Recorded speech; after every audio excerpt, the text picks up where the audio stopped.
त्याची देखभाल करण्यासाठी तो पोरगं आई बघा हात धरून आलेला आहे.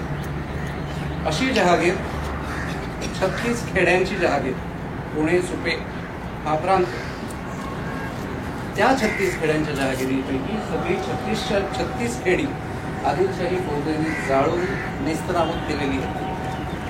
तिथे खेडं हे केवळ नाव आहे आणि जळलेली घरं आहेत म्हणून म्हणता येतं. माणसं नाहीत, माणसं गेलेली, आणि जर असली तर त्यांची मनं गेली, ही अवस्था आहे. अशा जहागिरीत ते आईबरोबर येतं.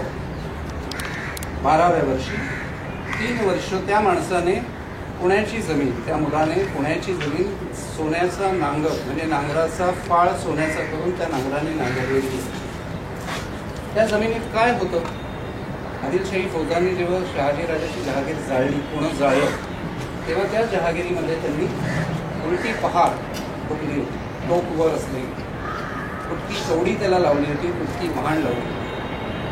हे प्रतीक आहे. या प्रतीकाचा अर्थ काय? या प्रतीकाचा अर्थ आहे की त्या जागेची घसरणवट झाली. तिथे आता कसबा उभा राहणार नाही, तिथे वस्ती ही राहणार नाही, तिथे प्रेत जाळायच्या जागा.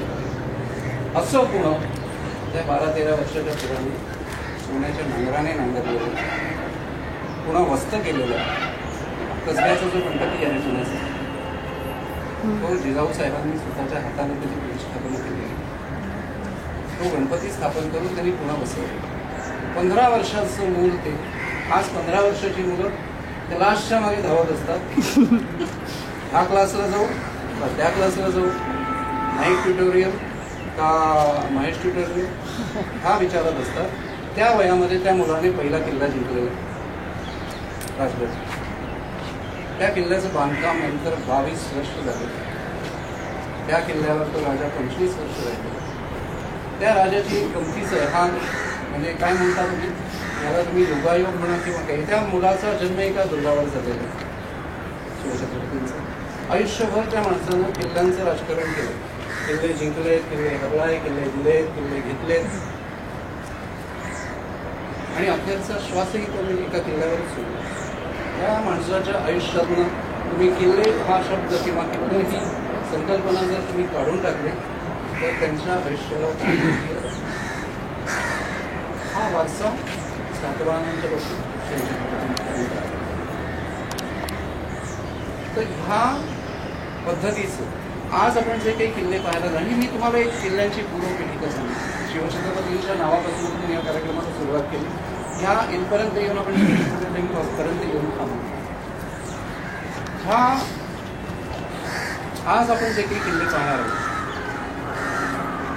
हे सगळे किल्ले 6च्या 6 किल्ले हे ब्रिटिशांनी बांधलेले.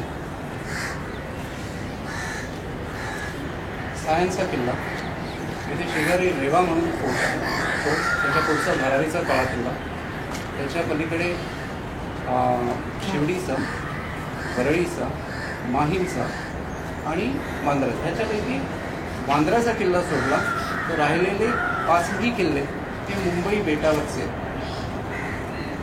प्रॉपर मुंबई बेट म्हणजे परळ हे जे बेट होतं त्या परळ बेटावरचे.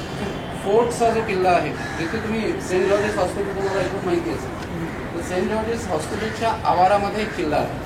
त्याची छायाचित्र प्रसिद्ध झालेली आहेत. तिथे पूर्वी झोपड्या होत्या, त्याच्यामुळे कोणाला काही माहीत नव्हतं की इथे किल्ला आहे. पण आज तिथे किल्ला, त्याचा तट छोटासाच आहे. त्या किल्ल्यामध्ये आज आर्किओलॉजीचं ऑफिस आहे, गनरी डेपो आहे बेसिकली. तर हे सगळे हे साहीच्या साही आज देखील पाहणार आहोत. हे साहीच्या साही किल्ले. मुंबईचा गव्हर्नर होता अंजियर नावाचा. त्या अंजियरच्या काळामध्ये त्याचं 1669 ते 1670 शिवछत्रपती या काळात पीकला होती.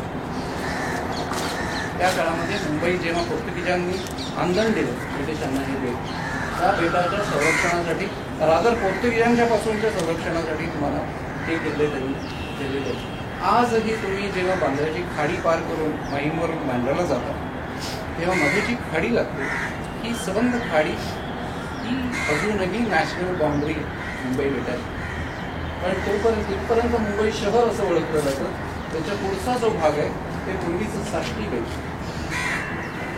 मेनलँड ज्याला आपण म्हणतो, ते साष्टी ते पोर्तुगीजांच्या ताब्यात होते आणि मुंबई बेट हे ब्रिटिशांच्या ताब्यात होते. त्यांनी दिलं खरं आंदोलन, पण ते हाडवैरी होते एकमेकांचे. त्यांनी त्याच्यासाठी पोर्तुगीजांच्यापासून संरक्षण व्हावं. मी तुम्हाला एक वर आपण पुढे किंवा कुठे जिथे जागा असेल तुम्हाला एक अंदाज असा मॅप काढून दाखवतो की जिथे तुम्हाला त्याचं लोकेशन मिळतं की किती व्यवस्थित डोकं वापरून त्यांनी. एक तर बेट आहे, चारही बाजूंनी समुद्र आहे आणि ह्या दोन्ही दर्यावर जी सत्ता आहे, पोर्तुगीज म्हणा किंवा ब्रिटिश म्हणा, आरमार हे त्यांची शक्ती आहे, आरमार हे त्यांचं शक्तिस्थान आहे. तर हे सगळं स्वतःचा बचाव करण्यासाठी लहान लहान पण इतक्या परफेक्ट जागेवर ते किल्ले आहेत की म्हणजे अचंबा वाटतो, आश्चर्य वाटतं की ही माणसं हजारो मैलावरून इथे आली आपल्या इकडे.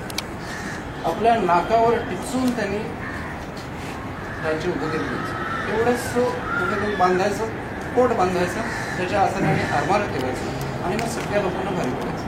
शिवछत्रपतींच्या अगोदरच्या काळापासून पोर्तुगीज आणि ब्रिटिशच्या सत्ता, ब्रिटिश थोडे नंतर आले आणि पोर्तुगीज त्याच्या आधी बरीच शतकं आलेली होती.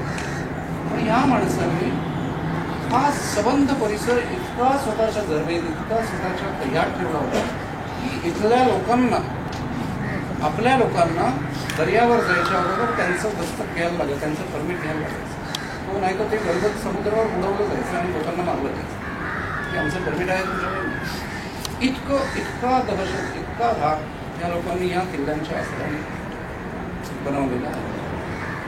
मुंबई ही त्या दृष्टीने खूप म्हणजे इतिहास आहे. याला 300-400 वर्षाचा या शहराला नक्कीच इतिहास आहे आणि त्या इतिहासाचे साक्षीदार असलेले हे 5-6 जण आपणच बघणार आहोत.